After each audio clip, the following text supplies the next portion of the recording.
Mic check.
I got the sunset in my pocket, and I'm not afraid to use it. Now I'm feeling superhuman. That's the point of the illusion. Like, I'm the man round here. I'm the man round here. I'm the man round here. I'm the man round here. Baby, you can't stomp me out. You know you can't even slow me down. You know I'll spread this wild around. So if you shoot, you better shoot me now. Baby, you can't stomp me out. You know you can't even slow me down. You know I'll spread this wild around. So if you shoot, you better shoot me now. Shots fired on me.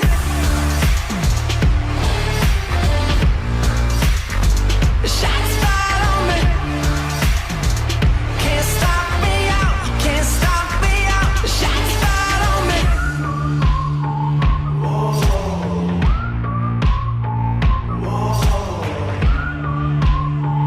Whoa. If you find a change of heart, I might forgive you. But if you keep running that mouth, it just might kill you. Cause I'm the man round here. I'm the man round here. I'm the man round here. I'm the man round here. Baby, you can't stop me out. You know you can't even slow me down. You know I'll spread this wild around. So if you shoot, you better shoot me now. Baby, you can't stomp me out. You know you can't even slow me down. You know I'll spread this wild around. So if you shoot, you better shoot me now. Shots fired on me.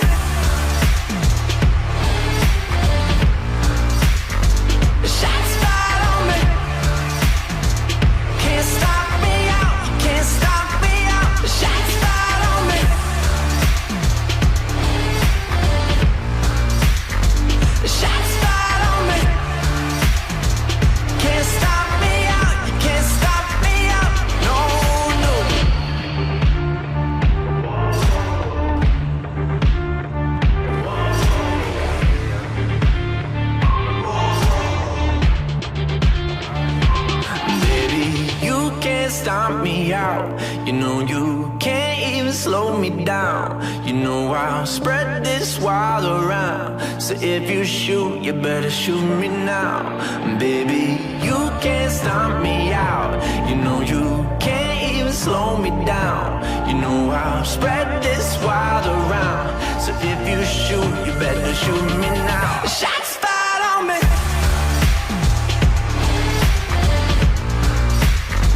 Shots fired on me.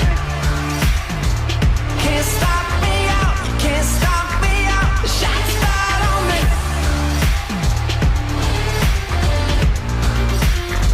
Shots fired on me. Can't stop me out. Can't stop me out. No, no. Welcome to the Dire Wolf Show, where we believe that America is exceptional and that our constitutional rights should never be infringed. I am Dire Wolf.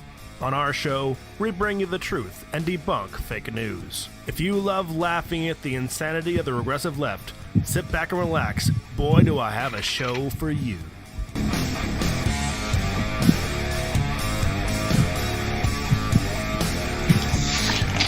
Welcome back, Wolfpack. Dire Wolf here for our weekly news recap. I'm the unidentified secret Dire Wolf, that is.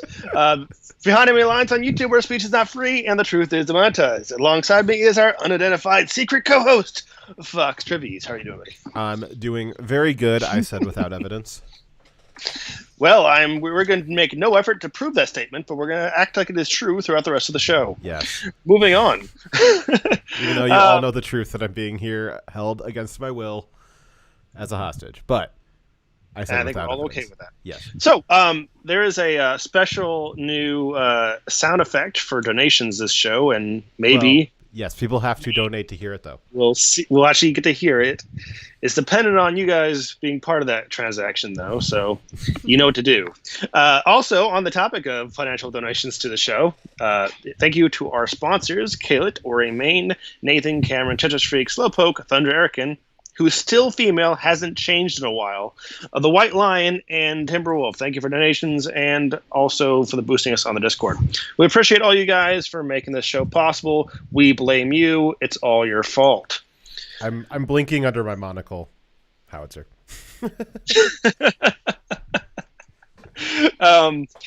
You can also, if you're not donating to us financially, help us out a great deal by liking, sharing, subscribing, throwing bits at us, whatever you like.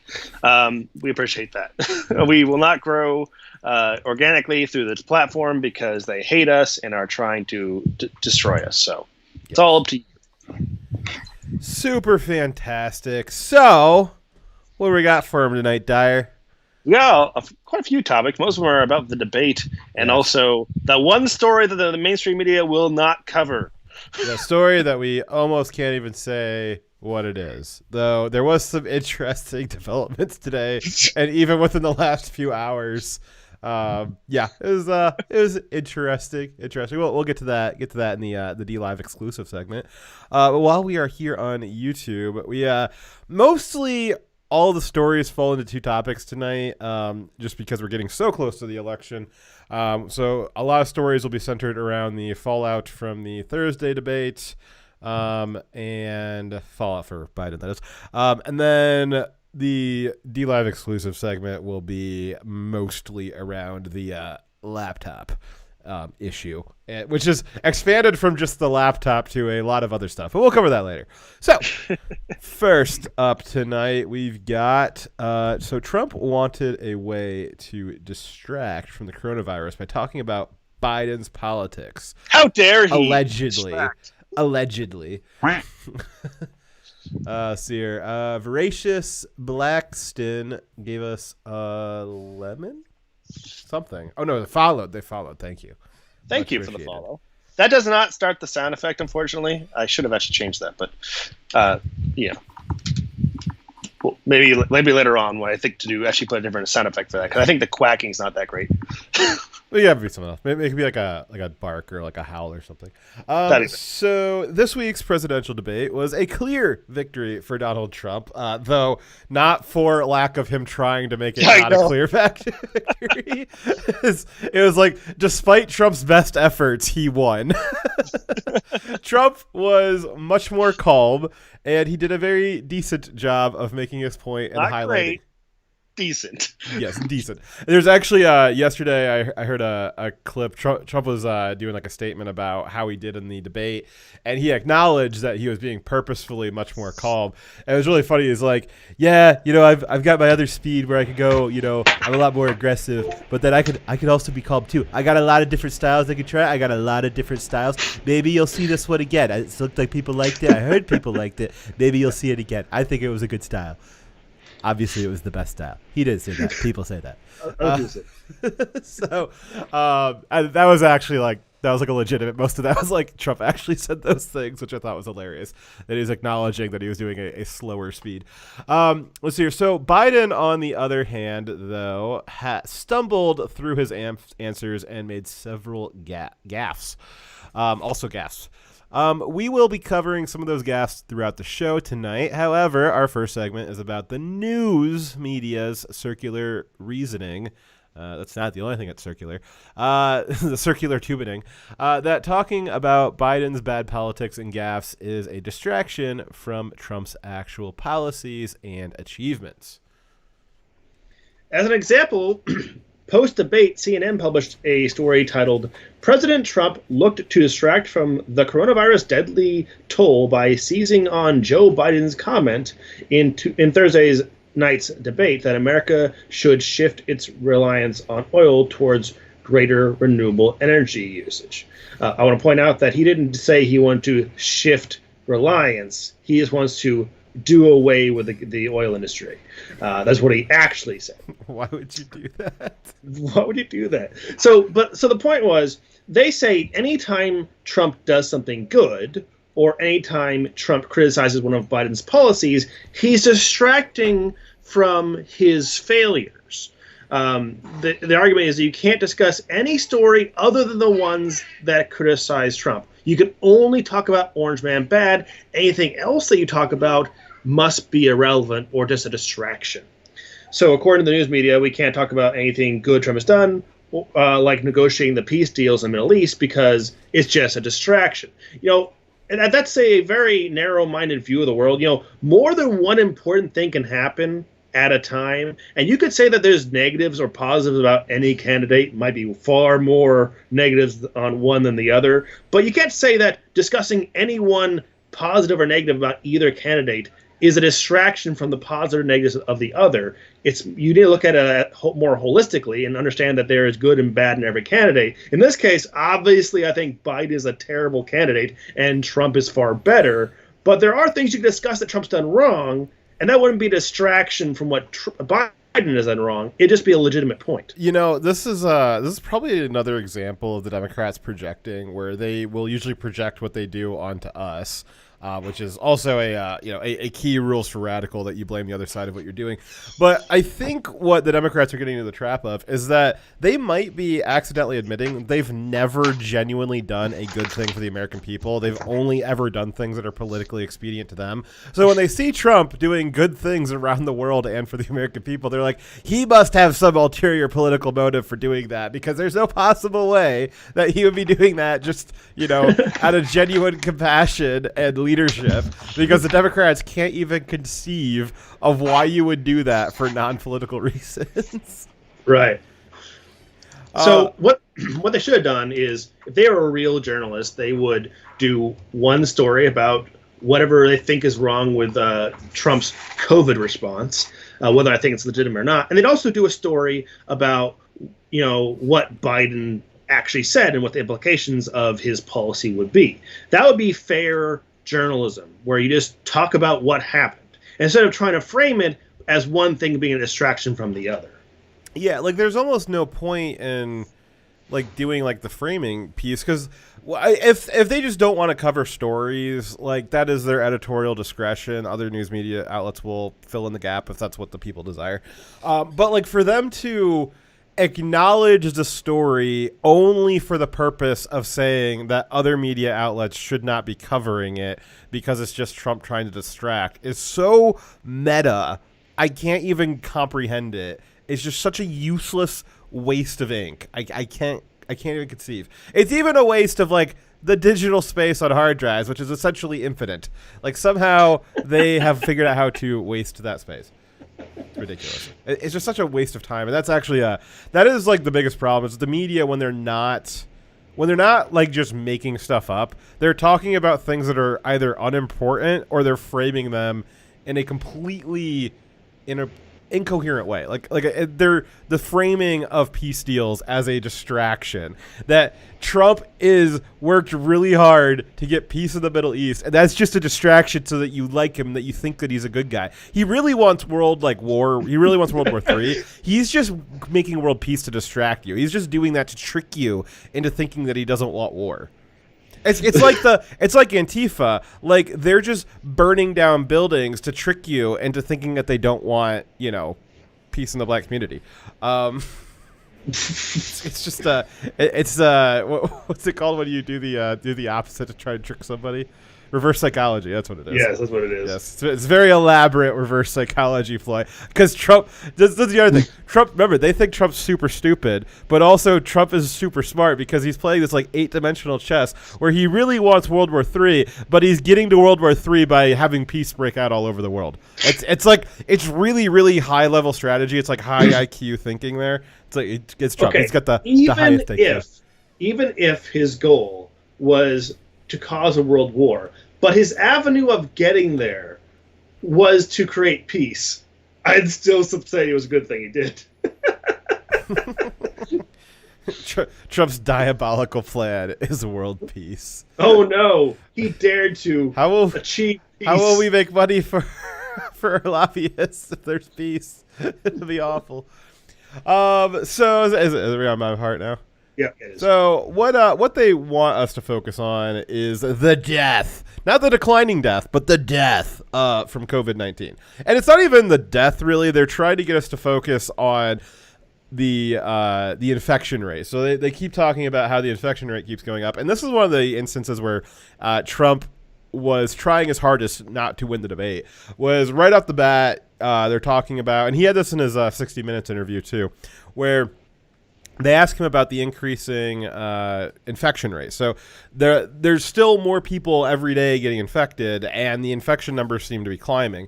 And what Trump keeps saying, that the only reason why we have a high infection rate is because we have high testing rate, which is like, I guess kind of that's true, but like it misses the point. The point is that there was a report released on Monday, I think by the CDC, or it was a related health statistics organization, that the death rate is down 800% since the beginning.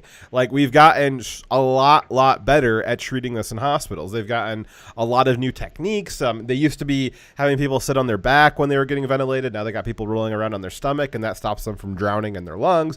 They got a whole bunch of other techniques and new therapies that they've come up with, all kinds of crazy stuff. And it's massively increased the survival rate, dropping the death rate down just to nothing, basically. So yeah, a lot of people are still getting infected, but a lot of people get infected with a lot of stuff. They don't die from it. The important thing is whether or not you're going to die from it. If people aren't dying, the infection rate's completely irrelevant. It's like, yeah, it's minorly inconvenient to be sick for 5 days, but like, that's just called the flu. Like, we've dealt with the flu for the entirety of humanity, and at this point, because of the advances that we've had in the last 6 to 10 months of learning how to treat this, learning how to do symptom management and that sort of stuff. Yeah, at the beginning it was pretty scary and we didn't know what was going on. But like, now the big thing is the death rates are down. It doesn't matter if the infection rates are up, the death rate is down. And Trump, all he needs to say when that gets brought up is the death rates are down. The death rates are down. The death rates are down. That's all he needs to say. And for some reason, he wants to go into this idea that more testing is the reason why the infection rate's up, when I get what he's trying to say, but he says it so ineloquently that he might as well have not said anything. Exactly. Now, I want to point out that eventually the vast majority of people will get infected whenever you open up the economy. So the infection rate doesn't matter because the assumption is that eventually everyone will get infected. The point is, the reason why we locked down in the first place wasn't to prevent infections for the rest of the time. No, it was to make sure that we had the resources required so that when people did get infected, they wouldn't die. Right? Yeah. So it's a completely useless metric.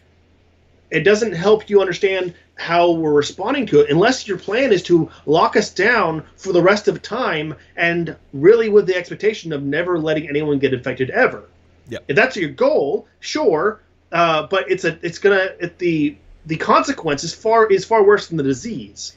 Well, and so here's the other thing too: is you have to make this an argument, like in the context of the presidential debate. If the Democrats and Joe Biden in particular want to attack Trump's response, they need to say what they would have done differently, and we know what they would have done differently because they told us back in February. We had back in, I think it was mid-February when this thing's kicking off. Trump's in the heat of impeachment at the beginning of January. I think it was like January in the 20s of January, like the January 20 something, maybe. 27. Well, you don't know what to say. Trump made the council, the group. No, he made the committee or whatever to review what the strategy should be, and that included Dr. Fauci and the girl doctor. I can't remember what her name is. But that's when Trump pulled together the action group, and he put Pence at the head of it. And said, okay, we need to figure out what's going on here. And then it was very shortly after that he announced that we were doing a travel ban from China. And then you got all the Democrats, including Biden specifically saying that he was xenophobic, racist for locking down from China, that he was only doing it for racist reasons. You got Nancy out in Chinatown encouraging people to come out and have a party and do super spreader events. So we know what they would have done. And they were doing that all the way up until like mid-April. I mean, that was like their first 2 months of the response. Don't forget that Biden was asked what he would have done differently, and he had said he wouldn't have done anything differently. Yeah, early on. Yeah, so the whole point is one, Trump is just malpractice to not have that answer ready to go. I don't know why he doesn't have that figured out yet. And I don't know why the people around him have not forced him to sit down and do debate prep with quick responses. That's such an obvious question that's going to come up because it comes up every single time the media talks to him, and he screws up the answer every single time. Come on, Trump. But again, the media and Biden, they need to make the case, not just Orange Man bad, but Blue Man better. And they have not made the Blue Man better case at all. And from the evidence that we have, Blue Man's a lot worse than Orange Man is what the response would have been, because they attacked and fought Trump every step along the way, every time Trump did something. Let's see here. So again, the death rate is the real problem, not the infection rate. And again, where the death rate's been the most severe has been in blue cities and states. It's been where Democrat lockdown policies and the policy of sending infected people to otherwise uninfected nursing homes and slaughtering 50,000 old people in nursing homes. Thank you, New York and Michigan. I mean, actually slaughtering them. This is for the people that did die of COVID, it's not a good way to go out. I mean, you're actually drowning in your lungs. It's not a pleasant way to go out. Would not recommend. Yeah, so that is thanks to Cuomo and Whitmer for unknown reasons sending 20-year-olds that are sick into nursing homes to house them. I guess just a completely psychotic and completely unprecedented thing that they did.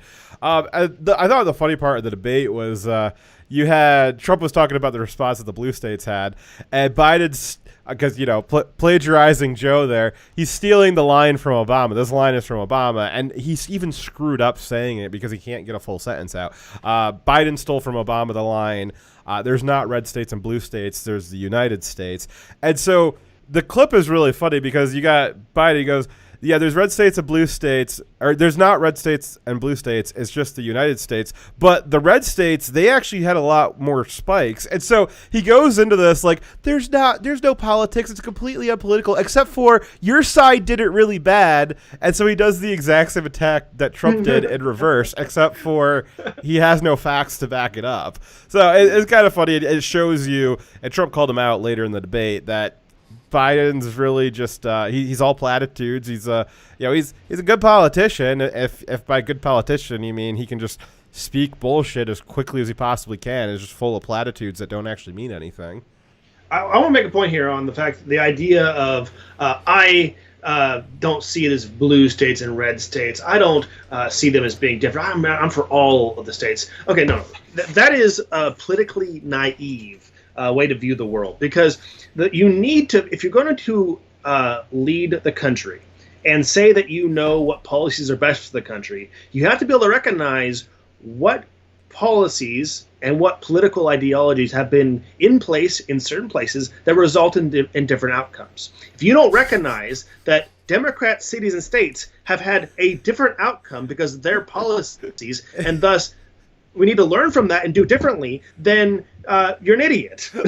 learning from the historical outcomes of certain political ideologies is like number one antithetical to the left. Like that is like rule number one. Do not look at history for what our policies did and what their effects were. Do not learn from them at all. We just didn't try hard enough. Don't look at them for mistakes. Just try again. That's right. It's completely antithetical to try to. It's not Democrat or Republican problem. Actually, yes, it was Democrat cities and states that policies of lockdowns and putting COVID patients in nursing homes that resulted in the high rates of deaths and the damage to their economies. That's why they're begging the federal government for a lot of extra bailout money, because they crushed their economy. It was the Democrats allowing 150 days of rioting in their cities that has resulted in hundreds of businesses being destroyed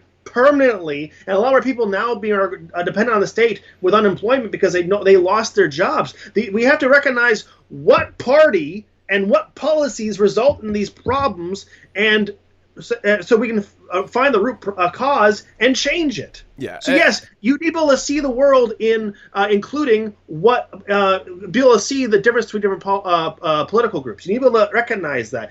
You need to see the historical, results of those policies. If you're saying you don't see those differences, then you're not going to be able to properly lead the country. Yeah. So it kind of gets back to like the ironic stance the left seems to have, that they're the party of science, and we will looking at the every state had a slightly modified response. The red states had responses that were kind of in concert with each other, and the blue states kind of had different responses that were in concert with them.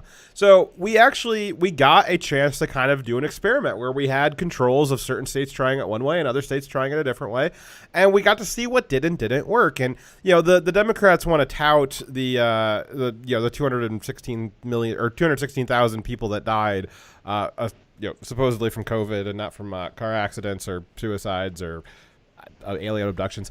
And actually, it's funny because the Democrats cited this number for me earlier today, because they put up a sign in the middle of the Times Square with the nationwide total and then the New York total. And the New York total was I think it was 57,000 people died in New York State alone.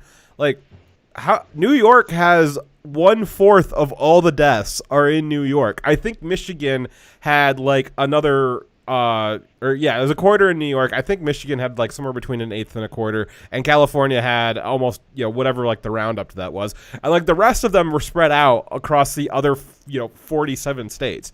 So if you want to be the party of science, you need to look at what were the effects of the thing that you did, what are the statistics that are related to your response, which response had the better statistics, and they don't want to look at those numbers at all. They don't want to look at the declining death rate at all.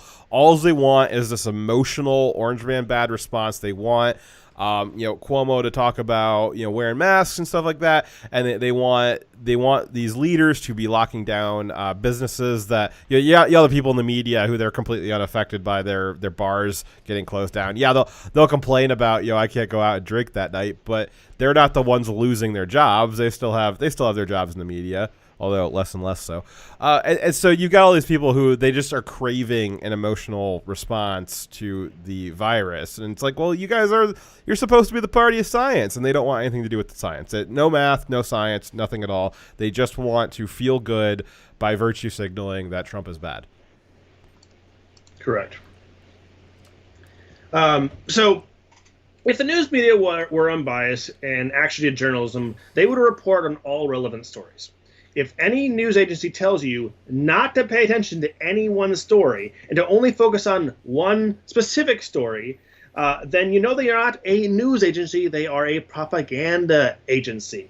They should be able to do one story about Trump's COVID policies if they want to, and then one story on Biden's oil industry policies. Their framing of the stories, again, is just propaganda.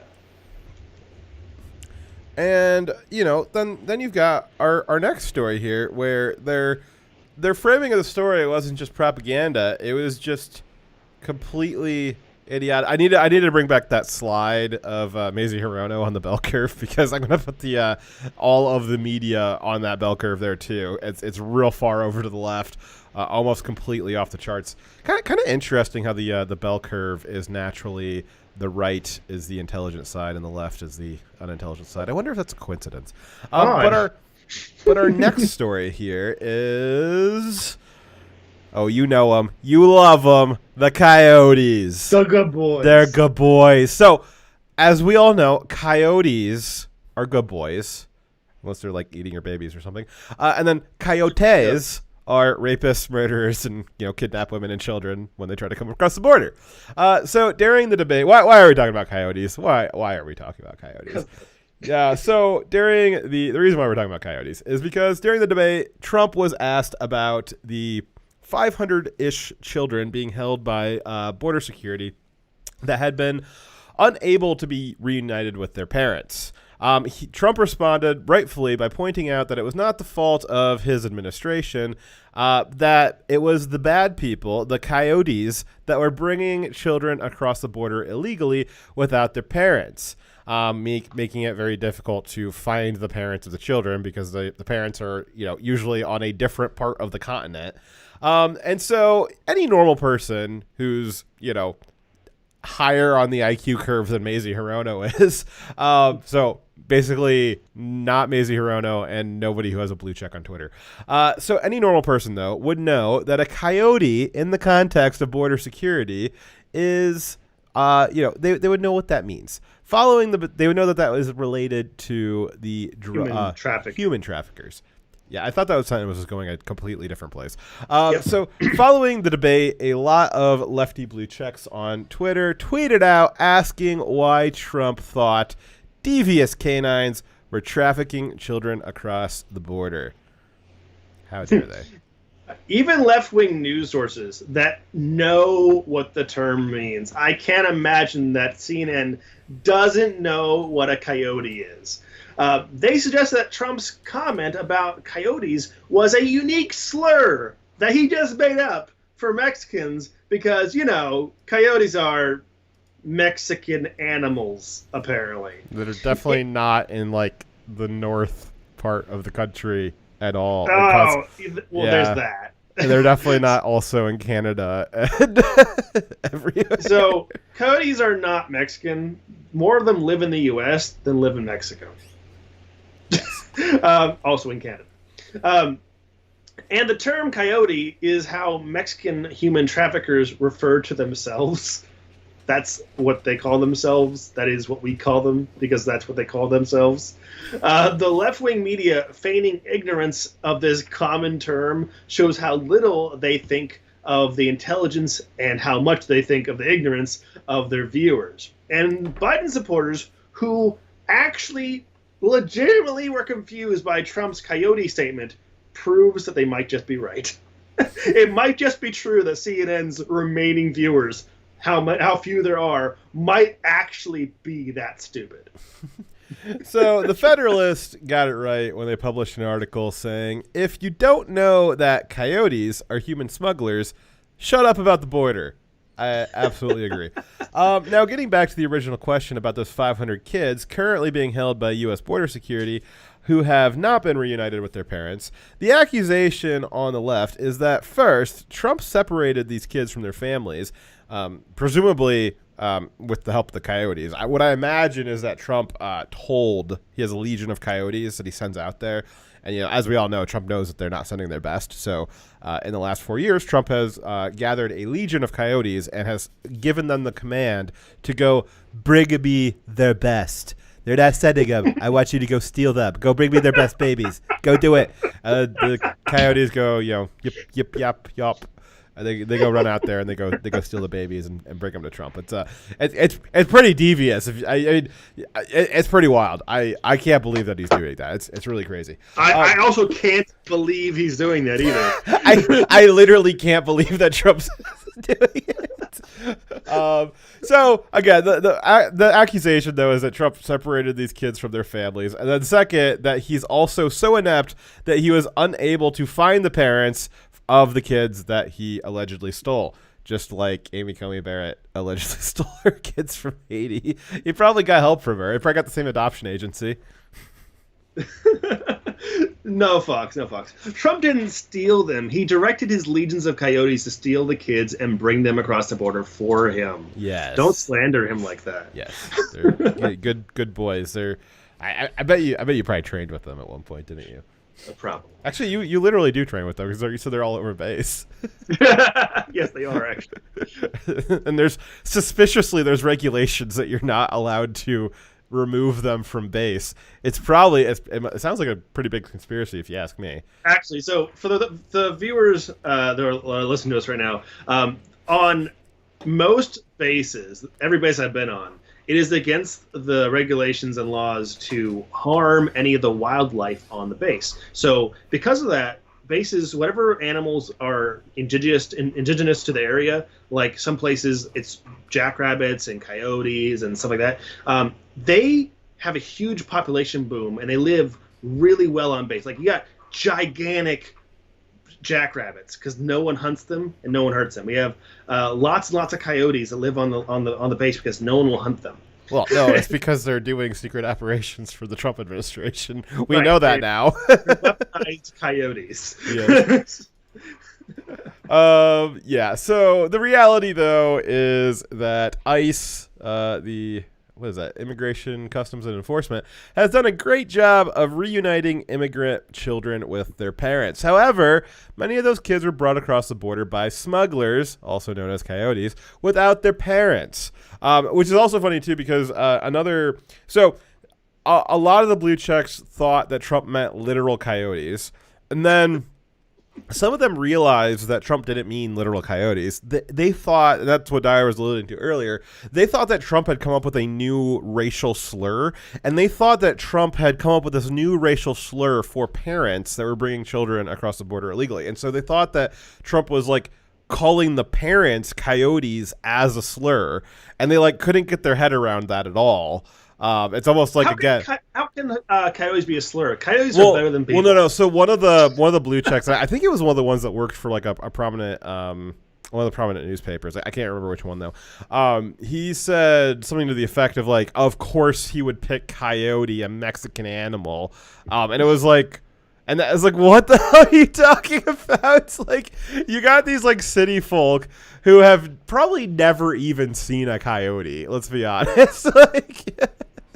And they're sitting there talking about it. I'm like, yeah, I've never seen a coyote, but I imagine it can carry a baby across the border. When I was in my barracks in my first year, I had my door open on a hot day. It was 110 and the air conditioning was working. I had a coyote come right up to my front door. Oh yeah, didn't you guys share a moment where you looked at each other, looked into each other's souls for a few minutes? Yeah, there was an annoying moment. I think I had a spirit quest at the moment. Anyways, I bet he still thinks about you. I still think about him. If you're out there, coyote. I'd like to reconnect.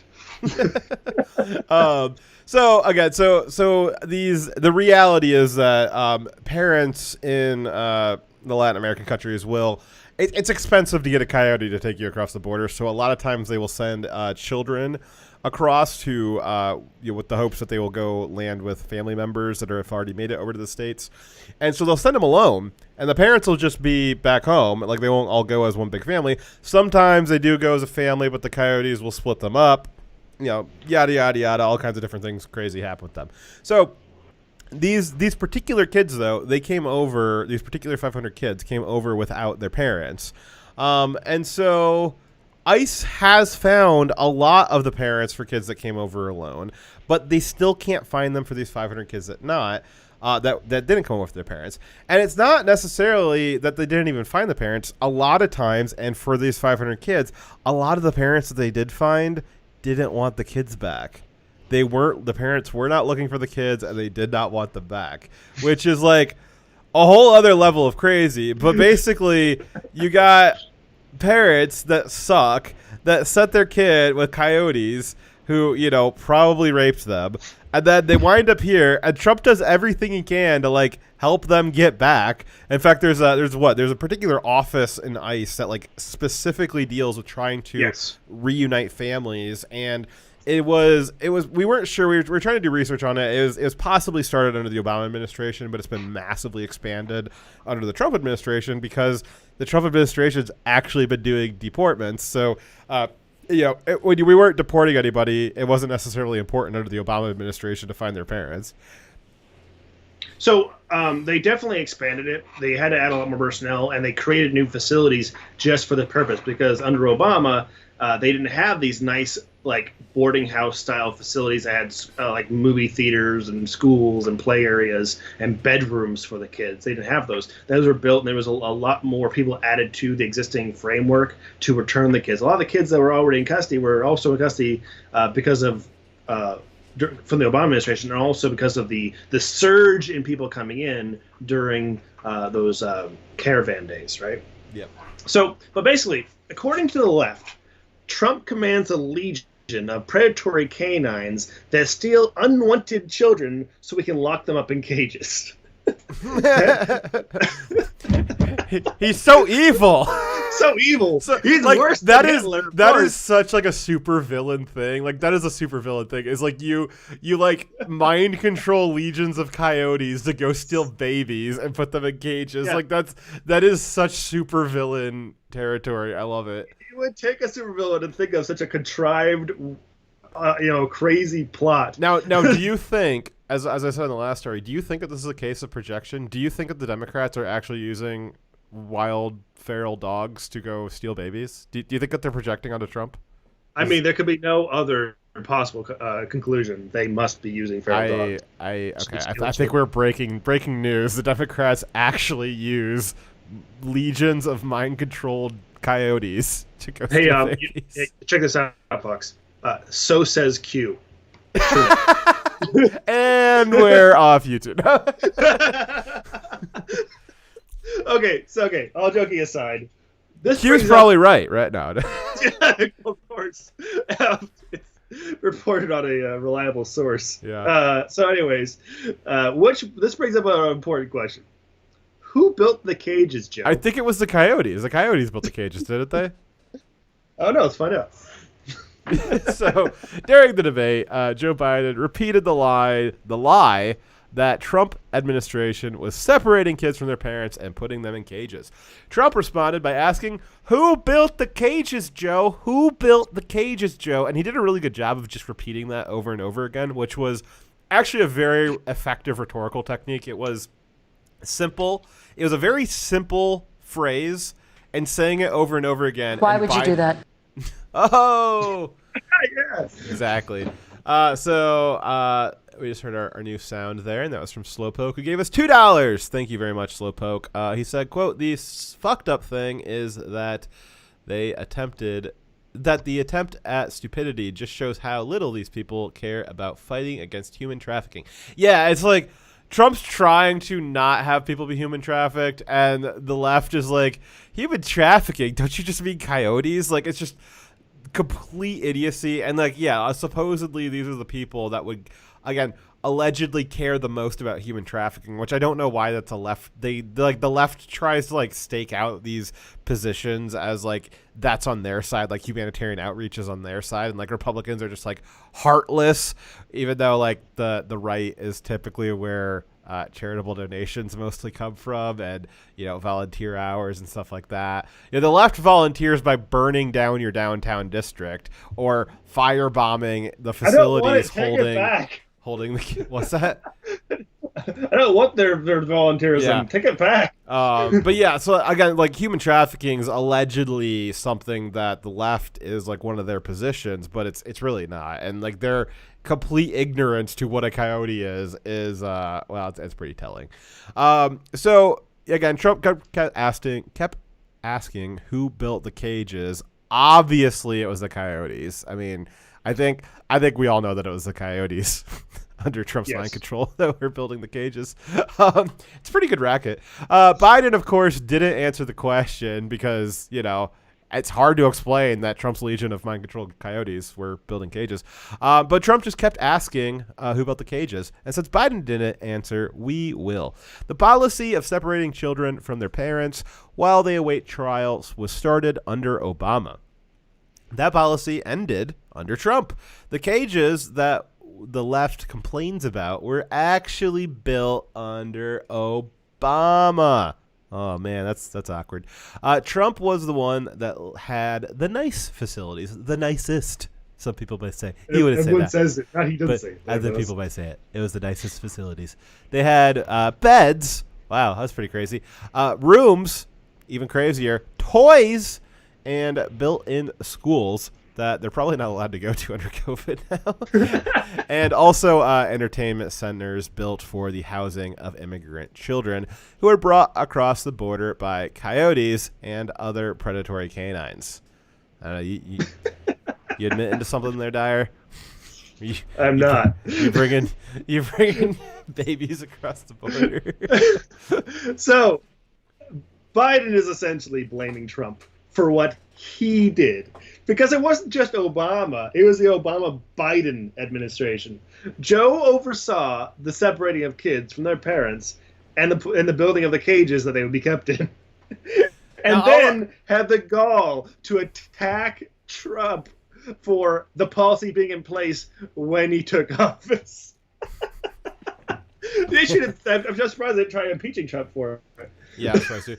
I'll give Joe a little bit of the slack. This is from Tucker Carlson. That Joe might legitimately be the only Democrat not lying. He could have just forgotten. It's entirely possible he's not lying intentionally. He might have legitimately forgot that he did those things.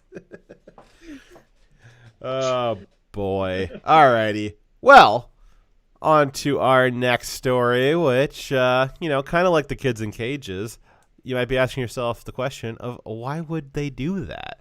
And, our best moment from the debate this week was something that left nearly everyone speechless. And when the moderator finally found her tongue, she blurted out, "Why would you do that?" So during the debate, Joe Biden finally admitted that he would end the oil industry and, by proxy, destroy the economy. Let's watch the clip. Maybe. There we go. Those people live on what they call fence lines. He doesn't understand this. They live near chemical plants that, in fact, pollute, chemical plants and oil plants and refineries that pollute. I used to live near that when I was growing up in Claymont, Delaware. And there are more oil refineries in Marcus Hook and the Delaware River than there is any place, including in Houston at the time. When my mom get in the car and when there was first frost to drive me to school, turn in the windshield wiper, there'd be oil slick in the window. That's why so many people in my state were dying and getting cancer. The fact is, those frontline communities, it doesn't matter what you're paying them, it matters how you keep them safe. What do? And you impose restrictions on the pollutants coming out of those fence line communities. Okay, I have one final question. Would he close down the oil industry? It falls. Would you close down the oil industry? By the way, I would transition from the oil industry, yes. I will that's a big transition. statement. It is a big statement That's a big because statement. I would stop Why would you do that? because the oil industry pollutes. One final We'll go back to that just so you guys can hear like the key clip there. Would he question. close It down the falls- oil industry? It falls. Would you close down the falls- oil By the way, I would transition from the oil industry, yes.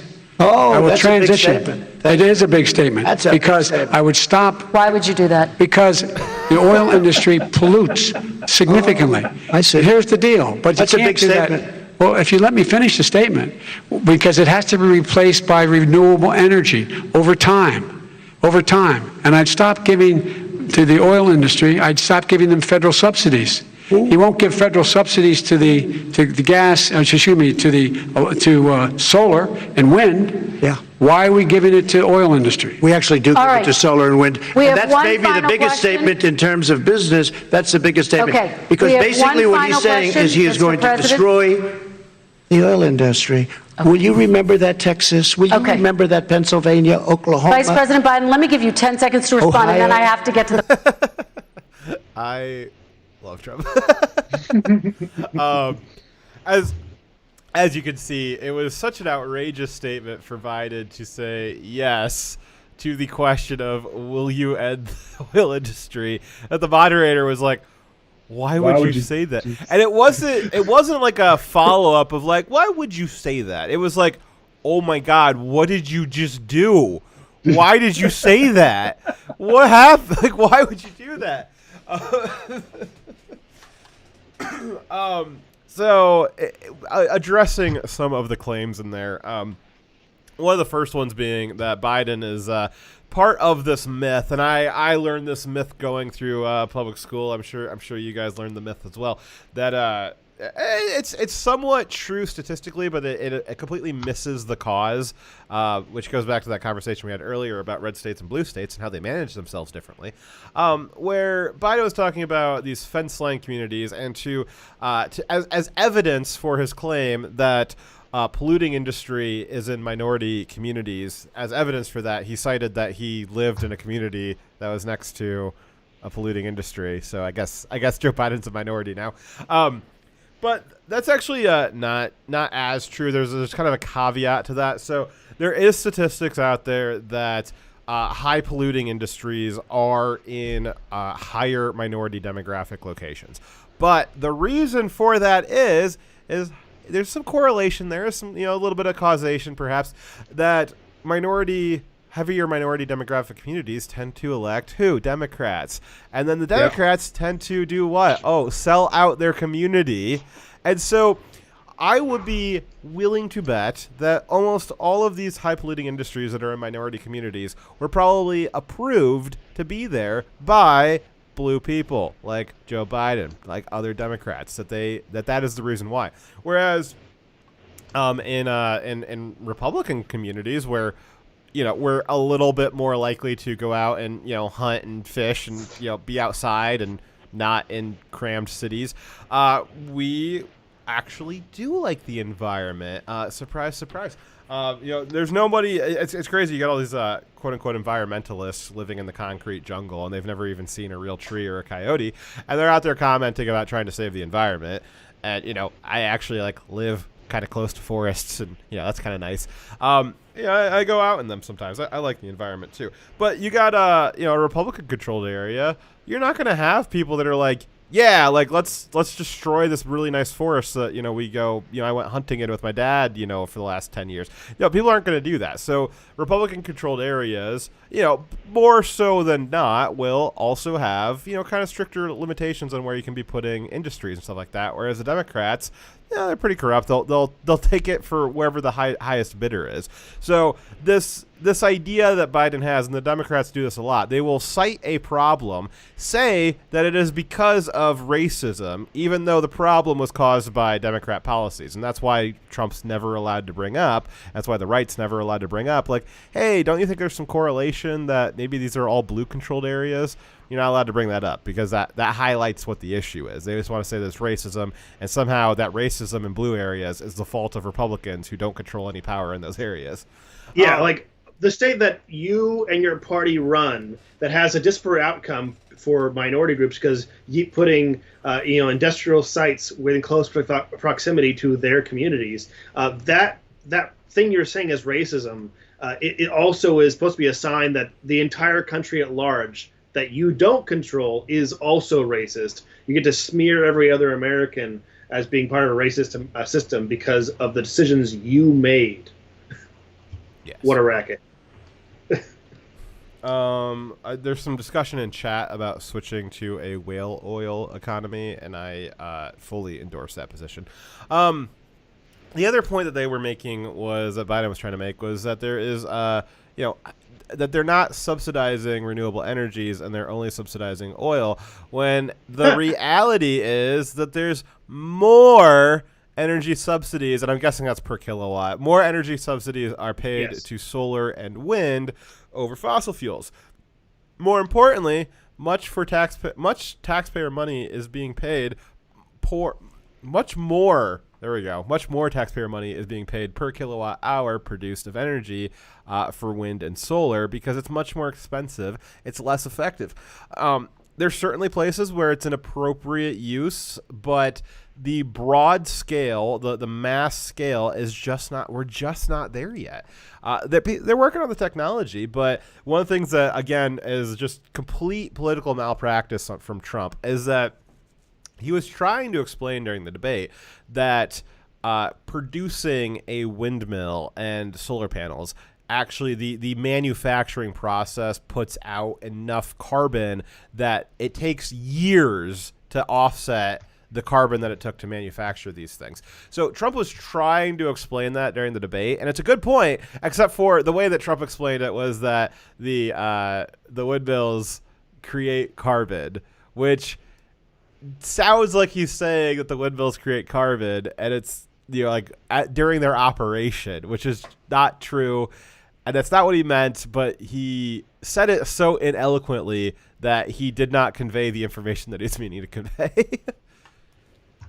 Fact. So Trump pointed out that the production of solar and wind systems are worse for the environment in a way because like in the case of trying to use lithium batteries to store electricity rather than using blood lithium. Instead of using fossil fuels, which is a extremely efficient way of storing energy, more efficient than using electricity and batteries. The mining of lithium is extremely dirty and is bad for the environment as well as bad for the human cost of the slaves who are doing the labor. Well, we've talked about this before. For mass energy storage, the solution is not to put a Tesla Powerwall at 10 grand a pop into every single person's house. No, the solution would be to have we talking about doing like mass infrastructure plans. A good infrastructure plan would be to create large reservoirs. I've talked about this on the show before, where you can store surplus electricity by when you have extra electricity on the grid. So like if you're using solar and you got extra electricity during the day, you use that energy to pump water up a hill into a reservoir. And then when you are having a higher demand for electricity and there's not surplus, you can run that water back down the hill through hydroelectric power generators. That is a mass way that works now. There's a lot of these types of reservoirs out and working in the wild right now out in America. They're a very effective tool. We could be putting those with, if we want to do taxpayer-funded infrastructure project, we can debate on the efficacy of that. But if we do, regardless of what the plan was to get there, I think that those reservoirs should be included on that next to major cities. And that would be a good way of doing mass power storage that's efficient, that doesn't require lithium. It would create jobs, and it would be an effective way to store energy. But the left is so dumb that they don't think about stuff like that. They think, oh well, the batteries, those are the new thing, right? We got to use the batteries. We got to use the batteries. Like that's how you store power. Well, there's other ways to do that, and they're so uneducated about it. If the left was actually educated on effective green technology, they would, one, all be pro-nuclear, which they almost universally are not, and they would also be talking about for energy storage, because the energy storage problem is massive. These reservoir batteries are a great great way, like probably the best. I don't say it's the best. Scientists say it's the best. It's the best. It's the best way to store mass amounts of electricity or energy, potential energy, efficiently. And the left does not talk about these things. They get so focused on windmills and solar panels because it's hippy-dippy thing. Windmills and solar panels are very old technology. Even in the green space, there's other new technologies that the left has never talked about, doesn't even understand it, that would be far better, far more efficient than windmills and turbines. Nuclear's better. Nuclear's better as a green technology. I know that they don't like to say that it's green technology, but it really is. Your pollution per kilowatt hour is essentially zero. You got some hard isotopes when you get done with it, but we've got solutions for that now. We've got reactors that can burn through the uranium at a much more efficient rate, and when it's done with it, it's completely depleted. It doesn't produce radiation anymore. We've got a lot of different chemistries now that we didn't have when we first made these reactors. I've talked about this on the show before too. A lot of the nuclear reactors that we have right now are Generation 1 reactors, which were designed specifically with creating a byproduct that we could put into nuclear missiles. That is what they were designed for. There is up to, I think we're on Generation 5 reactors now, which a lot of your nuclear-powered battleships and submarines are using Generation 4 reactors. And those reactors are not designed to create byproducts that are toxic. They are designed to use the fuel as efficiently as possible, and they don't create all of these dangerous byproducts that the Generation 1 reactors do.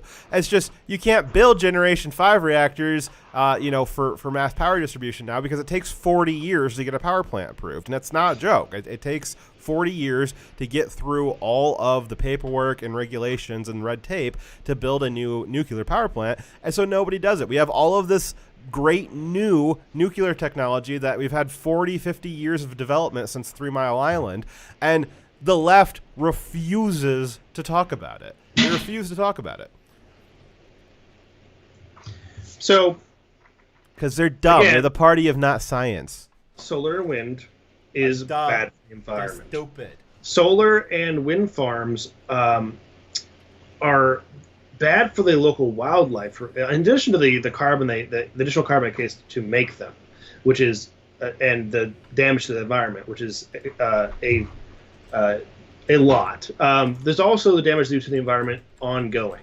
They kill off the heat caused by solar farms can cook birds as they fly over them. It's extreme heat coming off of all the solar panels facing up towards one focal point, right? And then you have the wind turbines that are killing birds as well. We have the fact that the land required for solar farms also means you're not going to have, you have to either clear it or find an area that you're going to cover so there's no grass, no bushes, no trees. And that greenery has the ability to remove carbon, but now we've reduced the amount of greenery that is reducing carbon in the atmosphere, right? So it's bad for the environment because of that as well. So you have a net negative on carbon extraction. And then moving to electric from oil would require the replacing of every car. If you're trying to get away with the oil industry entirely, it means we got to replace every car. The building of every car, that has a carbon cost that is going to be required to do that at like not over the normal expiration of cars and replacement of cars. It'd have to be expedited. So a lot of carbon at one time. And then we don't even have enough lithium on Earth to actually make that many electric cars. Now this is something from that Crowder used to say. Although Crowder, if you guys follow Crowder, he recently has had his mind changed on something that he was very fervent about. He was very fervently against electric cars and Elon Musk, and now he's bought a Tesla and has changed his mind on that. Money will do strange things to you, but it still holds true. And he said it's still true today that the greenest car that you can buy is any used car. Any used car, you are saving exponentially more carbon. Even if you drive that used car for 10 years, you will save more because of the manufacturing process of new cars. Buying any new car or any used car is more carbon neutral than buying any brand new so-called green car. It's Right.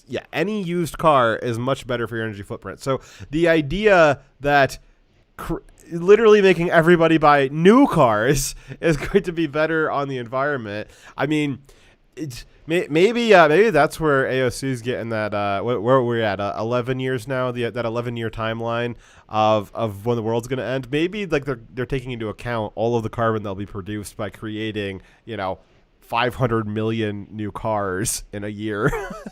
That causes a lot of carbon. I bet that heat up the planet a bit. Yeah, as you're right. I was trying to say that having that many new cars would be a lot more carbon. And then it's also impossible to have that many electric cars. I'm not actually against electric cars in general. I'm just saying that it's not actually possible to make that everyone have an electric car because of the amount of lithium required to build all of them. And then there's, on top of that, removing oil subsidies would basically be a tax on everything. Says everything in the economy is part of the cost of manufacturing and delivering it is the cost of gas. So if you make gas more expensive, every single product will be more expensive. Employing people would be harder to do because now the bottom line expense of doing business is going to be higher. So people would get fired from their jobs, and when they went to the store, the things they try to buy would be too expensive for them to buy. It is a tax that would mostly be a problem for those who are not wealthy. People who don't pay taxes, like income taxes, they still would have to pay the increased tax on the effects of having higher gasoline. So the people that he says he's trying to help here, the lower income earners, they would be the most affected by his policy. And that's on top of the taxes he's already planning on raising for everybody. He's also going to make the things they buy more expensive. The best way to phase out fossil fuel is to go nuclear. And then as Triumvirate's bringing up in chat is fossil fuel, the oil industry is not just about energy generation. It's about chemical generation. And then all of those chemicals, making plastics and all kinds of stuff. That is the modern world is petroleum. It is all of your products that you use every day are filled with petroleum-based chemicals. The entire medical industry, all of your PPE and syringes and all that stuff, that's all based on petroleum plastics that you need oil for. So the idea that the oil industry would ever be phased out is just not practical from a manufacturing point of view. Maybe someday we can, get, if we have universally cheap energy, there's other solutions that don't necessarily require petroleum to create some of these chemicals. It just requires high energies. But the only way you're ever going to get there is if you want to start slowing down the use of fossil fuels, which I don't mind. I would be for that too. But you got to go nuclear. And the left absolutely refuses to do that. If Biden were to come out and say, my green energy plan is we are going to be approving in the next 4 years 4 nuclear plants. I will make sure all of my agencies will fast track. We're gonna make sure we do it right, but we are gonna fast track the process for nuclear, and that is how we are gonna shut down X number of fossil fuel plants within the next 4 years. That would be a real goddamn plan that I might even fucking vote for. But he's not doing it. And the left never does it because they are not serious about green energy, as we saw from the Green New Cow murder plan. Is the green energy debate is 100% a power grab. It has absolutely nothing to do about the environment. It is purely a cynical power grab. And that is why you never see them have real solutions. That's why Biden doesn't have any real solutions to talk about. He just says, well, it pollutes. And so because it pollutes, I need to seize the means of oil production and do what I will with it. It's not about that it pollutes. It's about that he wants control over it. And that's all the left ever wants. It's the most cynical ideology in history. So even AOC, author, or she claims to be the author, but I think she had other people who actually knew how to read and write do it for her. Of the Green New Deal, her campaign manager, said that it was not about, actually the environment. It was all about changing the economy. Yeah, that was what he said. And I tend to believe him because he let the mask slip. and is a little too honest. Yeah, if And you guys Brad. want to know how badly he screwed up during that clip that we watched, him and Kamala spent basically all of yesterday, which for Joe Biden, that was a long 3 hours of time that he has not done that long in a stint. Look tired. Yeah, he did A little look tired. sleepy. But they spent all day yesterday doing damage control, and they actually said that he did not mean what he said. Like they had to do damage control on that so hard that they actually admitted that he misspoke, or they were willing to concede that he misspoke. Though he said it before Yes. on other Yeah. times on video. There's never on such a big platform. Yeah, so that's how bad he screwed that up. Okay, that fun? Did you get your part through? I did. Okay, cool. So we are actually doing good on time. We had the first part in a little bit over an hour. Include the intro series there. We are ready to move on to the. What are we ready to move on to? Well, taking off of YouTube for one If thing. you guys are on YouTube, head over to D Live because we got to talk about the Biden laptop, which we can't talk about on Yes. YouTube. Yeah, it will. We won't be on YouTube very long if we do that. Not that we have much time on there, anyways. But I'm pulling up Restream right now. So please follow the link in the description on YouTube, and you can join us for the rest of the show. I would also suggest following us on DLive. If you have a YouTube account, you can immediately get a DLive account by just using the same login information. Yep. But look like there's no one on YouTube anyway, so